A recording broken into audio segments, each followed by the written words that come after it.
Well, let's get more on this. We have the global CEO of Lendlease, Tony Lombardo, joining us once again on CNBC. And Tony, welcome to Street Signs. Thank you so much for your time today. Thanks, Mandy, and good morning as well. Good morning. How much of this result was the necessary pain before gain? Yeah, we announced the strategy refresh in May, which clearly set out our pathway to make sure Lendlease becomes a lot more simple, less complex, and we're going to focus more on our Australian operations, leveraging our core capability and integrated skill sets across investments, development and construction. And then we're a global investment management business, and we're going to aim to continue to invest heavily.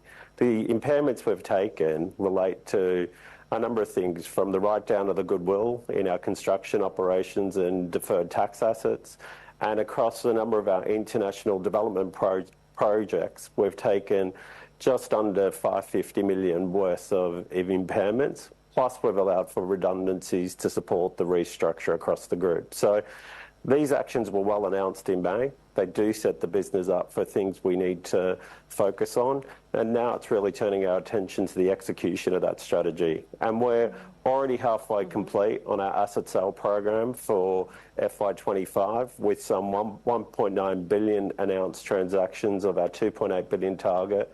And we're very focused about growing back in Australia. And today, pleasingly, we announced our Darling Point 1 acquisition with our global partner, Mitsubishi Estates Asia, and that's the sixth joint venture we've announced with Mitsubishi. So it's pleasing to see we're focused on execution and cost, and balancing it out with growing the future pipeline for growth. So then how confident, Tony, are you that you're going to be able to turn a profit on an EPS basis this year? Yeah, today we announced our guidance, and we stated our guidance is going to be between a range of 54 to 62 cents.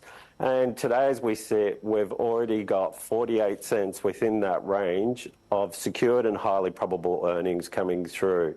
So when you look at the past year's performance at 38 cents per share on a core earnings, you can see we've got more secured earnings leading into the FY25 year. So I'm feeling confident today. We're probably the best place we've been for a number of years to start the FY25 financial year.